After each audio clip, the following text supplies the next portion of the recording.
El día de ayer, Guadalupe Tadei anunció que no se instalarán las 170,000 casillas debido a restricciones presupuestales. ¿Qué opina sobre esta situación y cómo garantiza que todos los ciudadanos puedan ejercer pues su derecho al voto, ya que pues no se dice que no se van a instalar?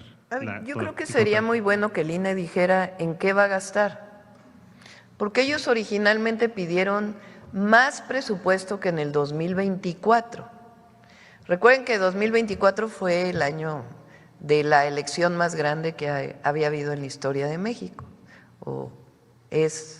Junio fue la elección más grande que haya habido en la historia de México. Eso significó pues todas las casillas, significó financiamiento a partidos políticos, financiamiento a candidatos y candidatas, es decir, muchas cosas que no va a haber en la elección a personas del Poder Judicial.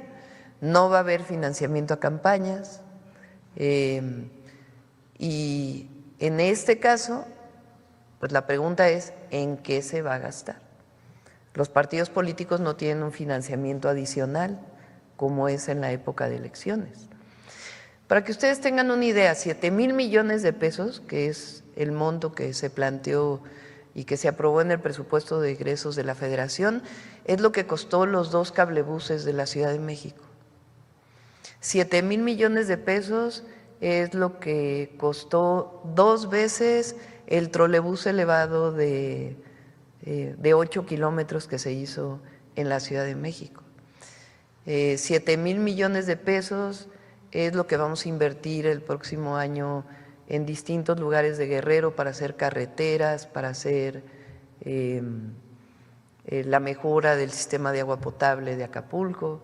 7,000 millones de pesos es muchísimo más de lo que recibe más de la mitad de los estados en su inversión anual. Entonces, si se dan estos 7,000 millones de pesos, pues la pregunta es, ¿quieren más? Hablan de por lo menos 2,000 millones de pesos más. Yo creo que es importante informarle al pueblo de México en qué se destinan, porque pienso, ¿no? ¿En qué se pueden destinar? En las urnas, ¿cuánto puede costar una urna? En las boletas, que ahí sí puede haber un gasto especial, porque las boletas tienen su característica de seguridad que deben tener. Capacitación.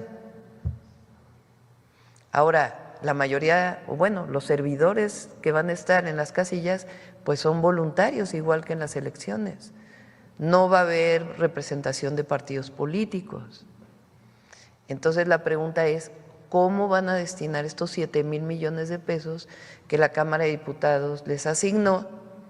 Que sea público, abierto, que lo conozca el pueblo de México, y si requieren más recursos, ¿por qué requieren más recursos? Entonces no es nada más decir requiero 10,000 millones de pesos, sino ¿por qué requieres 10,000 millones de pesos? Por ejemplo, son muchísimos candidatos y candidatas que van a salir, que tienen que salir publicados cuando uno va a votar, porque son en algunos casos pues más de 500 candidatos y candidatas. Pues tiene que haber un librito donde vengan los nombres de los candidatos y una papeleta donde uno va a firmar, una boleta, donde uno va a votar, en donde tiene uno que apuntar 5 nombres de mujeres y 5 nombres de hombres. ¿Cuánto cuesta el librito? ¿Cuánto cuesta las boletas? Entonces, si clarifican cuáles son los costos de la elección, pues el pueblo de México, no solo el gobierno, puede enterarse por qué están pidiendo 10,000 millones de pesos.